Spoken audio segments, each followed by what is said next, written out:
Do I have sound? Good, fantastic. Thank you very much, everybody, for coming to my panel. It's heartening to see so many people interested in the issue of energy security, obviously a critical matter for the world going forward. And in the context of post-Fukushima, I hope we're going to have a very interesting conversation. I was just going to apologize for the weather, but I don't think that's my responsibility. Although if I'd have wanted the rain, I could have stayed in London, couldn't I, really? But we will dive straight into the session. God, you're a hard crowd, aren't you? I thought I might get a laugh at least from that line. Okay, let's move on. Let me introduce the topic and our panel to you. How is the Japanese nuclear crisis redefining approaches to energy security? If I can, in no particular order, just say that we're very pleased to have with us Mohammed bin Dain Al-Hamli, the Minister of Energy for the UAE, Mir Changiz Khan Jamali, Minister of Science and Technology for Pakistan, Yorihiko Kojima, the Chairman of the Board for Mitsubishi Corporation, Qin Haiyan, the Secretary General of the Chinese Wind Energy Association, and Artem Volinets, the CEO of EN Plus Group from the Russian Federation. Ministers, gentlemen, thank you very much for joining us on this panel. So I just want to put this in context before I get into the meat of the conversation and give you some very quick nuclear facts. Many of you are probably aware of these facts, but for those of you who are not, maybe it will help put things in context. 33 countries currently run nuclear plants around the world. The US is the leader in the sense that it has 104 nuclear plants, that is the most of any country. Russia is building 11, China is building 28, that's about 40% of the current number globally that are under construction. 52 more plants are planned. India is planning for 17. So you can clearly see that there is very large growth in the non-OECD world.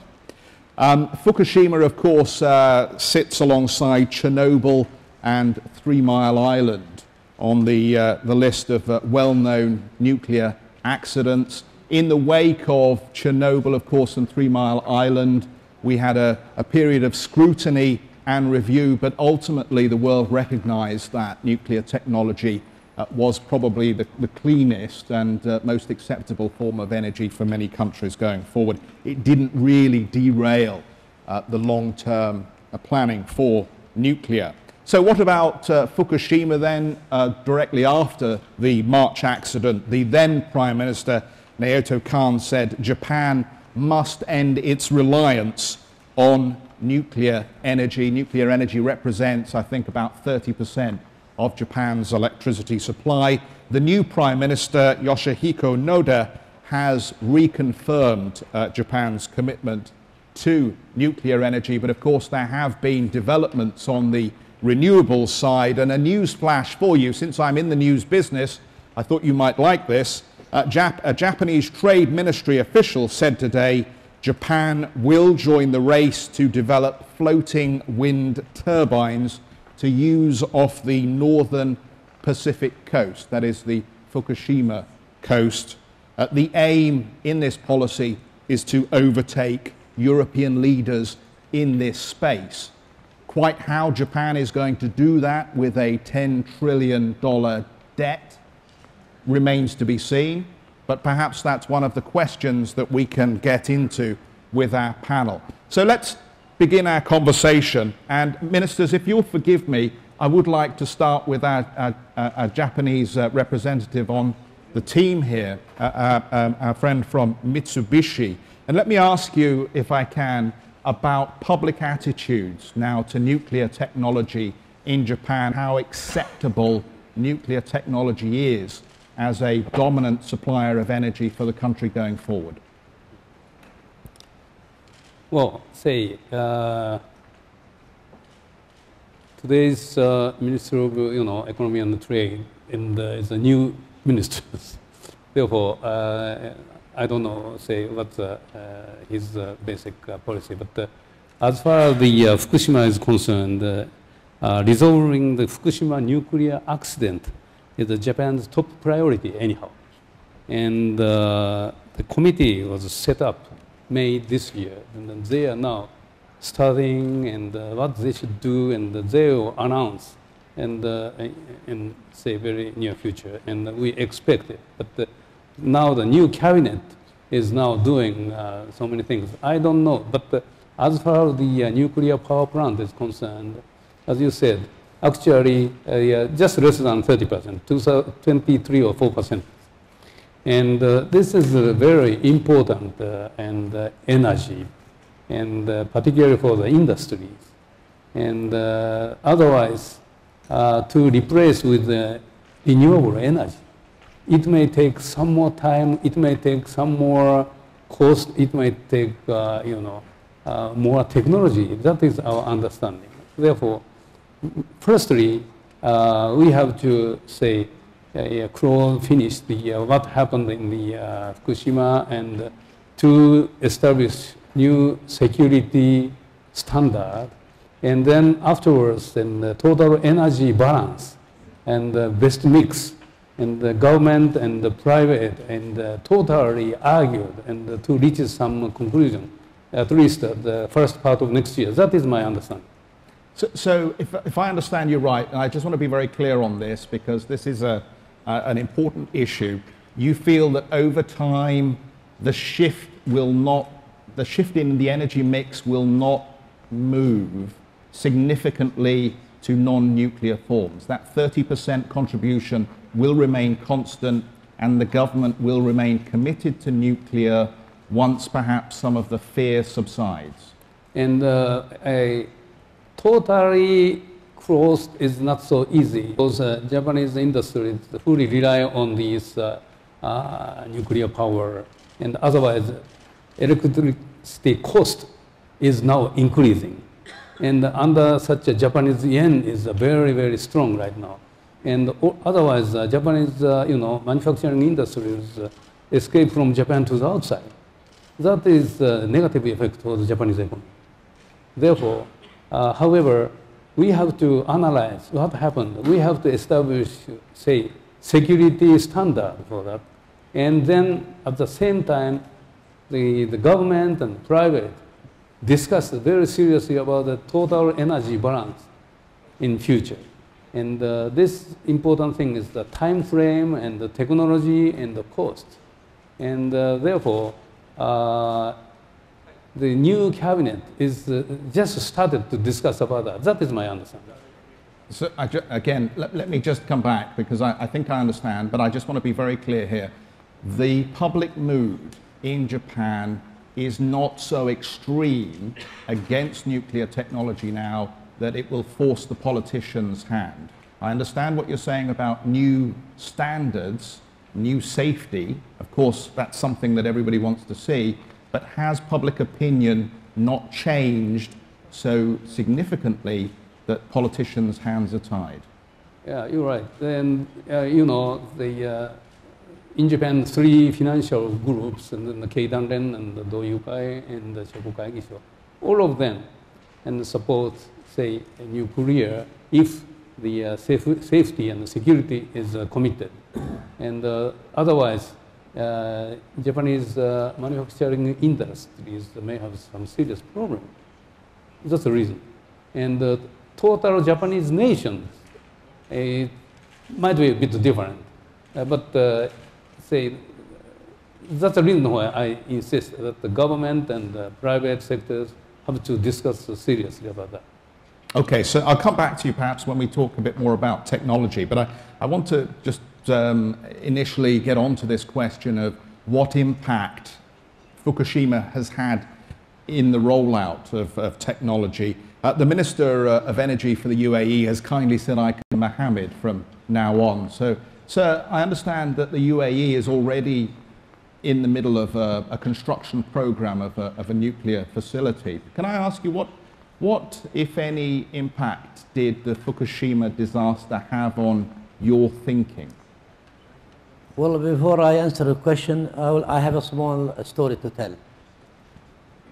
In Taos, in the past, they used to levy a fine on people who come to the conference will die.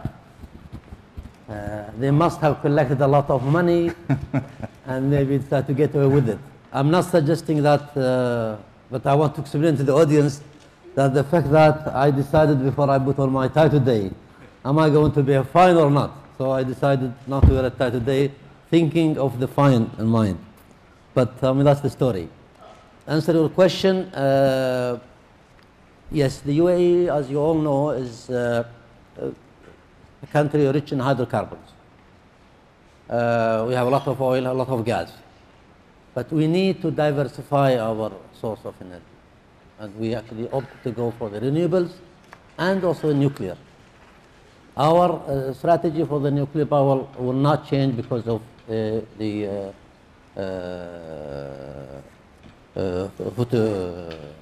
Fukushima incident.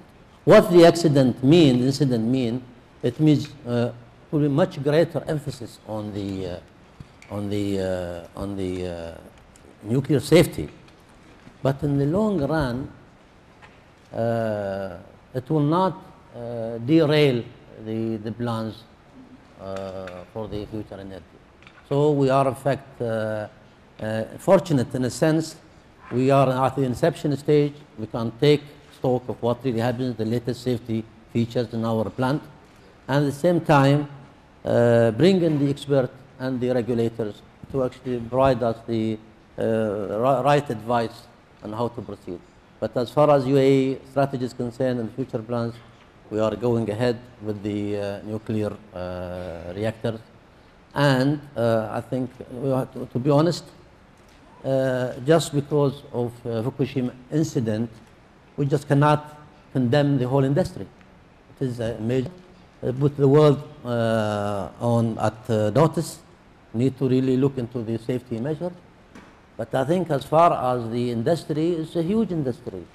It's 14% of the world electricity is generated by reactors. There are 440 reactors already operating, and there are over 320 planned. So you just cannot completely destroy that industry. I think it's what happens put us on alert to really do something which would really improve the future safety of the nuclear. And this might seem like a little bit of an unfair question, and I don't want to single out the UAE, but alongside the news belt that I've reported on with the nuclear accident, obviously I've talked a lot about the Arab Spring over the last 6 to 12 months, and there's been instability in the region. Should that be of any concern at all when we're discussing something as perhaps dangerous as nuclear material? Well, I'm not really in a position to answer the question, but I think people need electricity, they need power, they need actually to cool their homes in the summer, and they need really energy. I think no one from whether be it in any Arab country, I think the people are being educated of the dangers of the nuclear. And I don't personally see that it's really going to halt the progress with the nuclear strategy in the Middle East because of what's really going on. The Middle East country has always been in a turmoil for as long as we can remember. But business goes as usual. So I don't think really it's going to have a great impact on the this has, really what I'm asking is it bears no impact on the decisions that you're making from my nation. country point of view, we do not see it, and we are proceeding with the head. So what really, UAE is really not involved directly in the turmoil that's taking place. But this is a short term. We think really in the long term. Long term, we are seem to be okay. And just to come back to that point about you are obviously very energy rich in carbon-based sources. When you took the decision to pursue the nuclear technology path, there are other sources of renewable available to you. There's a great deal of thermal and sun in your part of the world. I mean, why go after nuclear technology? Why not pursue renewables or some other form? That's a very good question, Jeff. I think we employed an independent consultant to look into, in fact, although we are hydrocarbon rich, but we are a net importer of gas. We actually import gas from Qatar at the moment. But the reason why we did the study to see what the best way to really power our generators is to use gas. The gas we have is not sufficient. We are now net importer of gas. We produce a lot of gas, but it's used to be re-injected back into the oil fields, and some of it actually exported for on a long-term contract basis. We looked at, of course, we can run the power generation on diesel, on gas oil. We can run generators on crude oil, but that's not really efficient. So we looked at all the factors from the environment point of view, from the efficiency, and from the long term and the cost effectiveness. And the nuclear was actually the best after the gas option. So that's why we decided to proceed with the nuclear option. Plus, of course, the renewables. Now we have the IRENA, the International Energy Renewable Energy Agency, is in the UAE, and that's going to actually promote what the UAE is doing for the renewables. Thank you very much. Let's move to our other minister, if we might, the Minister of Science and Technology for Pakistan, Mir Changez. Pakistan has had, nuclear energy, I think, since 1972, if my research holds up. That was the groundbreaking on the first nuclear plant. So there's a long history of nuclear energy usage in Pakistan.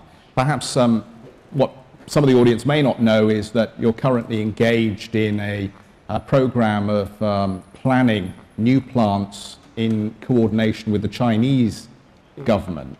Could I bring the similar question to you then? Why are you pursuing nuclear technology as the right energy choice at this point? As far as this nuclear energy, presently we are facing this energy crisis in Pakistan, and our energy is not mostly on this nuclear energy, but we are planning, because it's, in our view, it is cheaper to compare to the other energies what we have in the present situation. The alternate energies will take time. We have other sources also, like hydropower, like coal, other thing, energy, but it will take time. And I say we have this raw material and everything, and then we expertise, and we need this nuclear energy, because we are already deficient in the energy in our country. So we have to help our people. So whatever possible thing we can get from, we will go for that. Mm. And I was asking earlier about the public view, public opinion towards nuclear. Can I ask you, how mindful is the government of domestic public pressure over fears of the safety of nuclear or otherwise? Is that an issue at all with the Pakistani general public? Basically, it's not an issue with the Pakistani public. But as a Minister for Science and Technology, we can see this, the problems, the natural disaster which has affected Japan, the advanced country. So but we have to be very careful and be more conscious regarding the safety measures in Pakistan. But as far as the public pressure is concerned, there is no such public pressure in Pakistan.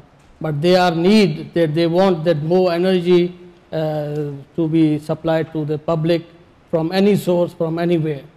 So because we have a lot of population there, we have a labor force, but due to the energy crisis, we are facing a lot of shortages, and which is affecting our industry, our labor, overall situation, economic situation in Pakistan. It is affecting them. That is why. So this is quite interesting, because in reaction to Fukushima, obviously we've seen countries like Germany abandon or effectively, comprehensively say that they are walking away from nuclear now, and we've seen other developed world economies that have very aggressively reviewed their nuclear energy programs. Is it a question of they have the luxury of having full supply, in effect, of energy? They have the money available to buy other forms. There's a difference in their attitude because people do not have to worry about blackouts or brownouts or problems with supply at different times of day. We have Germany, they are developed countries, they are advanced, they can make things what they decide. But in our country, the situation is different. We are facing a lot of challenges. Then we have this natural disasters there also. And the public demand mainly is that we should get the energy to come up with this crisis and all this. We are a total different situation in Pakistan. So, and can I ask you why you're pursuing Chinese technology and a relationship with China on this rather than going with other companies? I think we have a long history and good relations with the Chinese, and it's, I think, 60 years old now. We have more comfortable with the Chinese people, and we can be more efficient and comfortable with the Chinese. Yeah, and Washington has expressed concerns, but then Washington always expresses concerns about the safety and about the partner that you have chosen. Are you concerned at all about those comments from the President and others? Yes, as a government, we have to be very careful and very more conscious about the safety measures. But as far as the demand is there, we have to go for this nuclear. So I take that as a no. You're not concerned at all about... Yes, you can say. All right, good. I'm glad we're clear on that. Can I bring the conversation to Artem Volinets, the CEO of EN Plus Group? It's interesting so far. We've listened to a number of our panelists who clearly do not seem fazed at this point by fallout, if that's the appropriate term, post-Fukushima in public opinion. Could you help us understand the view in Russia? I think you need to separate the short-term emotional, sometimes politically charged reaction from the long-term reality of supply and demand. And we in a private business try to look at supply and demand realities first. And the situation is pretty simple. In the country we are currently present, 70% of energy generation depends on coal-fired power station, right? 700 gigawatts out of 950 is coal-fired. China consumes 3.5 billion tons of coal per year. That is increasing by 200 million tons of coal every year. Chinese demand for electricity will increase roughly 75% to 2035. Whatever we do in other parts of energy mix will not significantly reduce its dependency on coal, which goes against the stated goals of reducing CO2 emissions by 45% by year 2020. So the key is not walking away from nuclear. That is just simply not possible. The key is diversifying the energy mix and developing new technology. There is no single technology which is miracle, foolproof, and then completely safe. The more people die in coal accidents per year than in any other way of producing energy source everywhere, globally, in the world. I don't know, not that many people know, but a lot of birds are killed by the wind turbines because the edge of the blade travels at supersonic speed, and the birds don't know that. So I'm sure we'll have a lot of Greenpeace actions in that part of energy. What we believe is two things. One, diversifying, and two, developing new technologies. In the group, we have a 20 gigawatt hydropower business, which has all the potential of supplying China, which a clean technology. That's one option for China to diversify, for example. Second is a new technology. We are developing a small nuclear reactor, which we believe is the next generation of nuclear technology. It is not going to replace major power stations which produce gigawatts. It's only 100 megawatt. But you can drop it in the middle of Africa, in the middle of Siberia, where it could power a mining town, for example, or a little village. And that's a very advanced technology which has been in operations in Russian nuclear submarines for quite a while. And it's a different safety standard. Okay. I just wanted to ask you, PwC did a study on what impact Fukushima could have in terms of nuclear capacity, and they ran the numbers through to 2035. And based on sort of 2010 energy plans, they looked at the amount of capacity, and they came to possibly a worst case scenario that 180 gigawatts could come out of global supply. Do you think that's, given where we have come to from the March accident, do you think that is a credible outcome, or probably wildly off target, given what you've said about how emotion runs hot in the early days? I really wonder who was the recipients of the survey. If it were politicians, that perhaps you might have a bigger gap. If they were talking to the industry participants, I think that perhaps would be an overstatement. Even from the political point of view, if you close down all the nuclear power stations in Germany, that still will not prevent the German population from potential nuclear accident that may, hopefully will never be, happened in the neighboring France. Yeah. So I do not think that we'll have a significant reduction in nuclear developments. Possibly we will have a slowdown, right, as people like us debate and look at the possible increased security measures and new technologies. But fundamentally, we are moving in the world where nuclear is always going to be part of the energy solution. Yeah. And just one other quick question. One of the ways I think that developed world governments are tackling both their public deficits but also their need for energy is extending the life of old plants currently. And the Americans and the Brits have talked about adding another 20 years onto plants that were only really designed to run for 40 years. To your mind, as someone who commercially operates in the sector, are they running risks in doing that, or do you feel that the world should feel comfortable that they are on top of the safety issues? That certainly is a concern, in my humble opinion, because as we all know, the major nuclear disaster that happened in the last 100 years been in a different type of technology that's been introduced today, which we believe is a next generation of safety measures. Therefore, perhaps the solution is not walking away from the nuclear sector, but moving faster to the next generation of technology. Okay. Mohammed, you seem very interested by that point. I think you have something to say? I want to say that I fully support what Artem is saying regarding we need all type of energy. We need oil and gas, the fossil fuel, the energy, the nuclear. I think it's, we are struggling with building up capacity.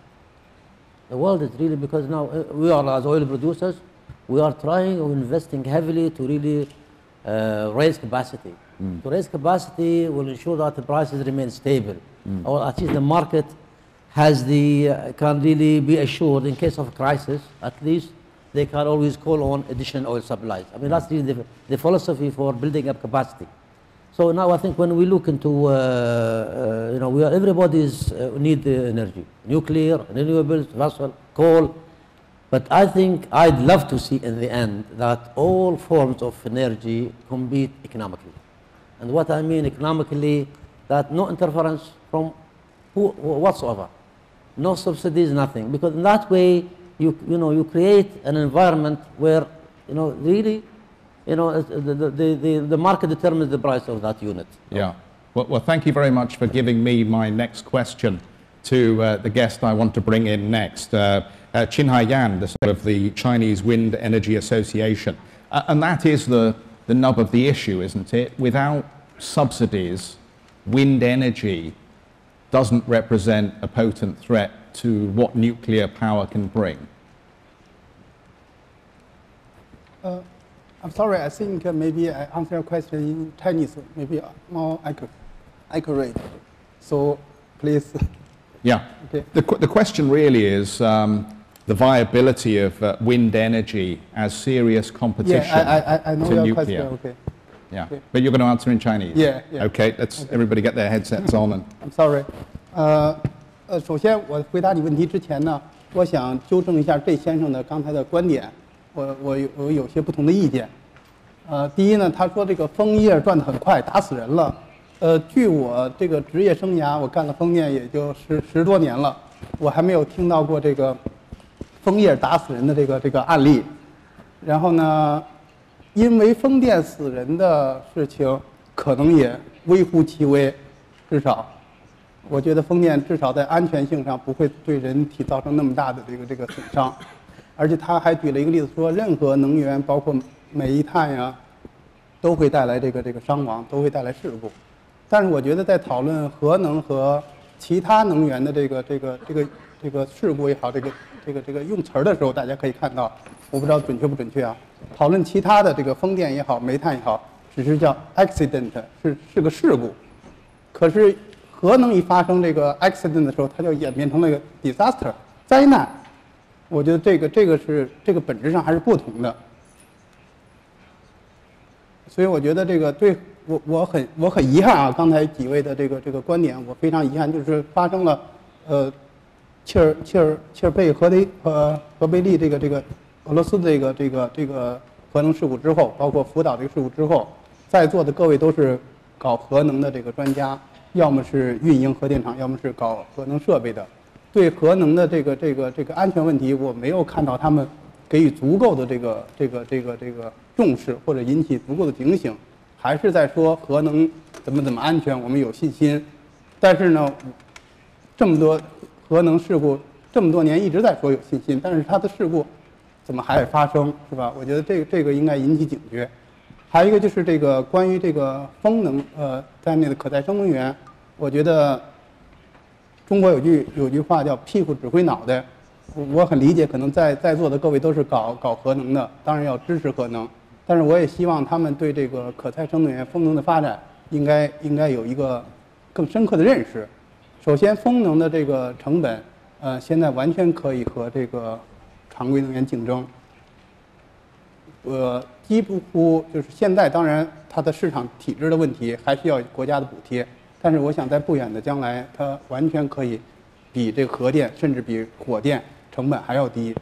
二一个呢，可以看到这个它能不能在能源中起到一个主流的作用，大家有清晰认识。现在我们已经有很多这个成功的例子，像丹麦，整个国家20%的这个电力来自这个风电，德国呢也是10%几，西班牙呢18%，在中国有3个大电网，其中一个蒙西网，独立电网，在蒙西地区瞬间的时候18%的这个电力也是来自这个风能，电力占了10%以上的这样的份额。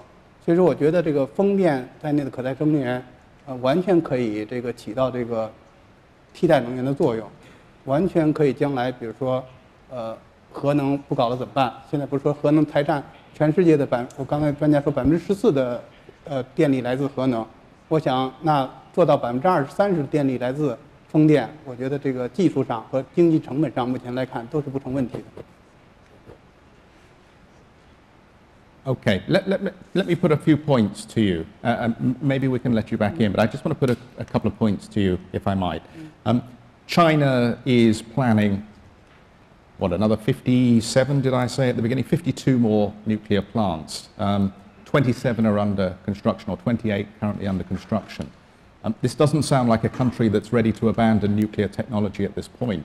And of the capacity of Chinese wind blades, turbines, etc., produced last year, 50% of it was exported, is my understanding, or was for the rest of the world. 1%, I think my numbers might be slightly awry, but only 1% was actually used in China itself. So obviously significantly more must have been exported than my 50%, but only 1% of what was produced last year was actually constructed for the Chinese market. So it sounds to me what you're saying is wind energy currently is a developed world vanity, but it's not a developing world reality. 我先回答第一个问题，就关于中国的核电的规划。我发现我不是作为搞可再生能源，我不反对这个核电的发展。我觉得刚才几位的观点我很同意，就是能源的结构要多元化，不能这个依赖一种能源。那核能呢？我觉得在短期之内还是能起到这个改善能源结构的作用，尤其对中国这样一个国家，70%的电力来自煤电，它带来的这个环境的压力。这个减排的压力都非常大，我觉得发展核电对调整中国的能源结构是有显著作用的。第二点，我想刚才我还是很遗憾，就是发现这个虽然这几年我很高兴啊，就是全球都在这个呼吁可再生能源取得很大发展，但是你作为一个知名的记者，对这个可再生能源发展，我觉得了解还是欠缺，所以得到这些这个事实还是有些差距跟实际的。第一点，我想说，中国的这个风电去年新增装机1892万千瓦，累计装机4473万千瓦。去年全球的新增装机3827万千瓦，就是中国的风电的新增装机几乎占到了全球的一半，45%以上，这是中国的这个风电的装机。而且这个中国的风电设备的国内的这个出口量是几乎很少的，就是中国风电设备向美国、欧洲出口也是刚刚开始起步，绝大部分风电的设备还是在中国安装使用的。And just one more statistic then. What percentage of Chinese energy consumption does wind represent? 我只能说能源的消费，这个数据我没有记住。电力的消费来看，装机容量几乎占了4%，但是电力消耗呢不到2%，占整个电力的消费。所以说这个风电呢，虽然中国现在是新增装机，去年10年整个一年的新增装机是全球第一，累计装机就是风电的累计装机，中国也是全球第一。但是就这么大的量，在全球已经排第一了，但在中国整个电力结构中占的数量还是微乎其微的，还不到2%的这么一个数额。所以我觉得从一个侧面来说，风电更应该引起重视，更应该大力的发展，无论从它的技术的可行性，还是从经济上来讲。Thank you very much for that. Well, let me open it to the floor and let's take some questions. We've had some very interesting comments made. And I think we can see a clear sort of split in the approach towards nuclear now currently in the developed and the developing world, although I hate using that term, let's say faster growing economies. Yes, can I have that lady? You want to say something? Can we get a microphone to this lady over here? 你好，我想请问一下，就是我们那个日本30的这位老师，就是现在关于这个福岛这个核事故之后，就是说民众的话，至少在中国网民这个普遍呢是形成这样一种观点吧，就是说大家对这个安全性还是比较担忧的，然后呢，研究人员这边呢，更多的是说这个技术也许是就是应该是能够保障安全性的。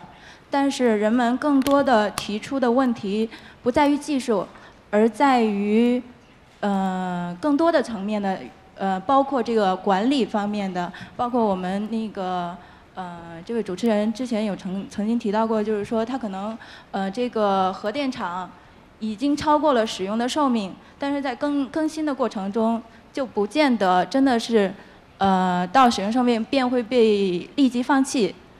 所以这其中的管理方面可能造成的安全隐患，也是让人比较担忧的。更何况主要是这个核事故，它一旦产生危险，可能不单单是对于民众个人安全的问题，还可能如果一个国家这个核能够占到20%到30%的话，一旦发生事故，可能这个国家在某一时刻整个能源安全就可能会陷入瘫痪的状态。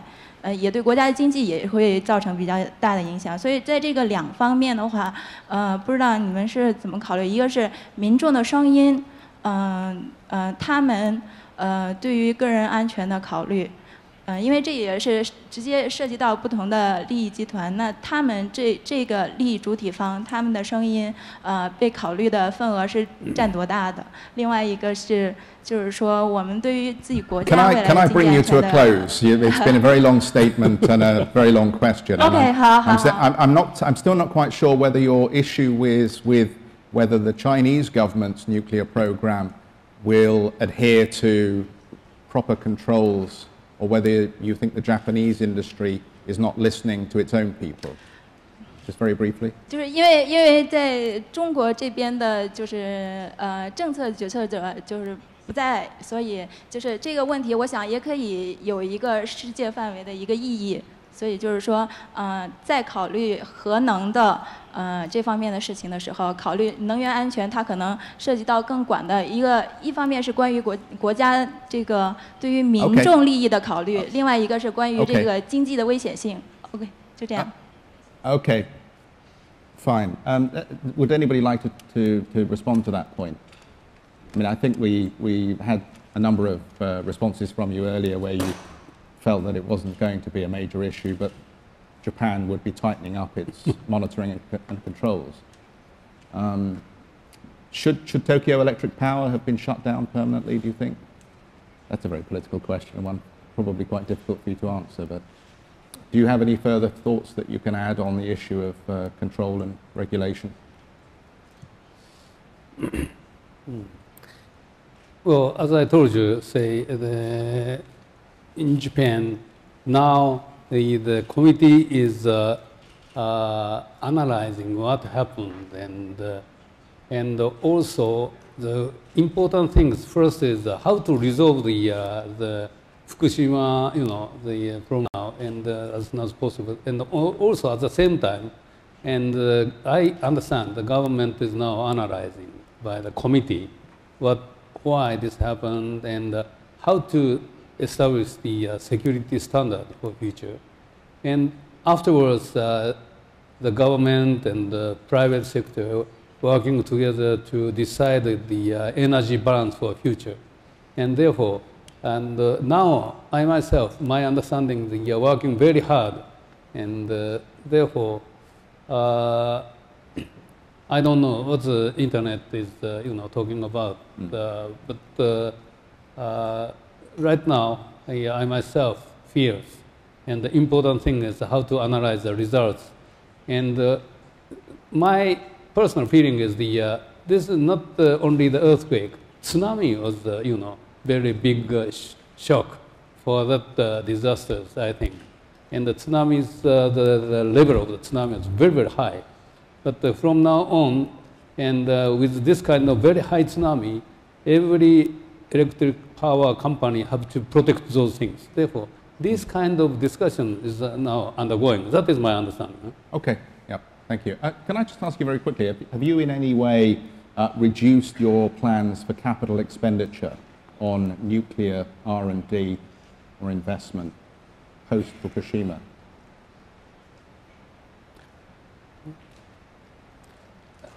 I myself is not the government, therefore. No, Mitsubishi Corp. Mitsubishi Corp. Yeah. Yeah, and Mitsubishi Corporation, we are just a trading company, therefore. The Mitsubishi Group companies, and may have to think about something, but I don't know. They are waiting the results of the analysis. That is my understanding. Okay, we'll take that as an answer. Yep, get a microphone to that chat there. Yes, my question is to the ministers from Pakistan and the UAE. I'm originally from Pakistan, and I'm wondering what the plans are for the pipeline from Iran. There has been some agreement, and I'm wondering also if the UAE government would be interested in investing in that project, given their own experience with the Dolphin pipeline, since natural gas is increasingly considered very important.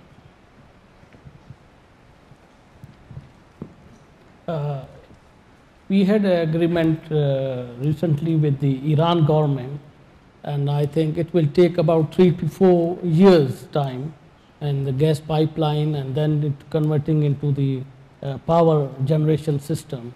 So it will take time, but we are considering as a neighbor country, Iran, whatever the alternate source we should get from, we are going for that. Our government is going for that. Mohammed? As far as the U.S. is concerned, actually, we do invest. We also participate in joint venture. Each project has to be looked on its own merit. It has to economically pass the test in order to participate or not. So, in UAE, we don't think we have looked at the project. But there are so many projects that are pipelines that between Turkmenistan, Afghanistan, India, and Pakistan. There are so many, and these have been talked about it for a long, long time. And unfortunately, we are not really seeing any positive results so far. I hope that this is really very important. The gas pipelines are important. I think this is really, you talk about the fossil industry, the oil industry, and oil and gas. I think you don't only talk about production, you have also to talk about the pipelines. And what we are seeing now, the pipelines from Russia to China, that I think is a major breakthrough. That really will, it's very important. Also the gas pipeline from Turkmenistan to China. I think these are the new developments. This is really what the oil and gas industry needs. Not only the upstream, but also the downstream, the pipeline. Yeah, which takes us off on a whole another panel, I suspect. But that gentleman next to you wanted a question, I think. Take one there. Yeah, Markus Blume from Germany. Being a lawmaker in Bavarian State Parliament, I understand that we took a very, let's say, ambitious or brave decision by phasing out, you mentioned it, by phasing out nuclear power by the year 2022. I would be interested in the panel's opinion if you think it is feasible or possible to turn a industrialized economy like Germany into a clean economy without deindustrializing it. So, do you think that might even bring an economy like Germany to competitive advantage, or is it, in your eyes, a competitive disadvantage for the companies in the end? Okay, thank you very much indeed. Who'd like to have a go at that? Yeah.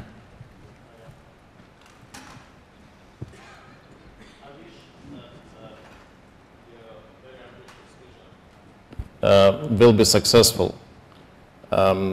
Again, starting from a slightly different basis than a grand vision policymakers, we look at costs and operating costs. And on that basis, if you have a significant share of hydropower, perhaps, then it's possible to move into totally renewable based economy if you're moving away from nuclear. On the wind generation, I would pass on to my colleague on the left as to say when the operating cost at wind power station would be competitive enough to sustain a large industrial production base such as in a very advanced economy as Germany. But there are statistics and statistics, and some statistics is more important than the other. In the Chinese 5-year plan, the share of renewables planned to grow from 8% in total to slightly above 11%. So even with a large growing in demand. So even here we don't see significant shift in the energy mix so that the country would stop being dependent on coal, nuclear, and other types of production. I would really wonder what the Germany's plan are for changing its energy mix. One option obviously is the Russian gas, but that also can be politically challenging. Yeah. Could we ask you, Secretary General, I don't know if you want to comment on that, the question on Germany's transition, whether they will be able to remain an industrial force if they are moving away from nuclear, a technology that gives them good base load. 我是深信这一点的，我相信应该是能做到。我这一点大家不知道是出于刚才我说的这个处的位置的原因，还是得到信息的原因，大家对可再生能源的发展还是没有一个足够的认识。都是在讨论它的可行性和成本。我觉得风电的成本现在完全可以跟这个刚才已经说过跟火电竞争，我不知道跟核电也应该是旗鼓相当的，而且它的这技术上，在德国也好，丹麦也好，已经有很好的先例。我觉得这个如果而且是还有一点注意到一点，甭管是光伏也好，还是风能也好，它的这个成本还是在不断的下降的，它的这个技术进步也是在不断的加强的。如果你以现在的技术水平看，现在的发展来看，可能会有这样或那样的问题，可能不可能说，可再生能源要全部替代这个传统能源，有很大的这个挑战，也有很大的这个艰巨性。但是你从发展的角度来看，我觉得你应该看到这个，至少在电力行业，30%甚至40%、50%的这个电力来自可再生能源。我觉得在2030年左右，应该是完全可以实现这个目标的。所以我觉得这个德国呢是在风电、太阳能也好，已经为全球做出了一个表率。我觉得更多人应该关心这个行业，去透彻的了解它，而不是这个看一些表面的现象。Okay, thank you. We've only got time really for a point to be made, I think. Your hand has been up for a while, so maybe we can give you a microphone and then we might come to a conclusion. You could make it a point rather than a question. My name is Mamoru Okoshi. I'm at Fukushima University. Now I will speak in Japanese. 私は今回の震災の影響で食べ物の安全の保障がなくなり、不安な生活を送りました。しかし、だからといって一部の人が言うようにすべての原発を今すぐ廃止しろということではありません。そこで2つ質問があります。どのようにエネルギーのバランスの取れた政策の議論を行うべきか。2つ目に、どのように限られた資源を効率的に消費していくべきかということです。Well, let me push that back at you because we don't have time to take the conversation very much further here. But you yourself must have a view. Can you hold on to the microphone? Could you hold on to the microphone and just give me perhaps your answer? But I suspect I know what we might hear from our panel, but I'd be interested in hearing your view.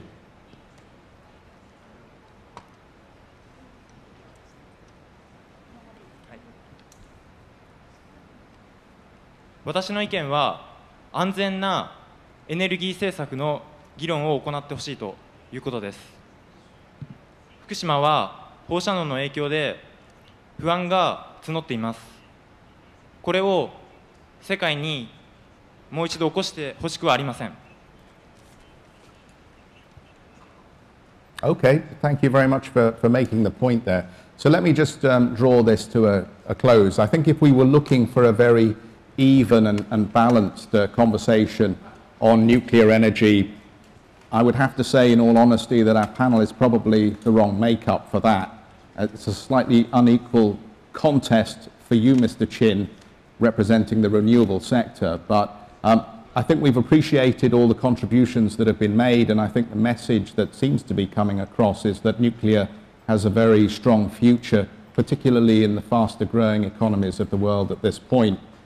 But having said that, there is, I think, a strong commitment to a mixed energy approach. Renewable may have a lesser role to play in some economies at this point than it does in others. China, of course, very keen to see renewable grow as a part of the mix, a part of the contribution, but at least gas and other carbon forms or carbon-based forms of energy will be around for a long time to come.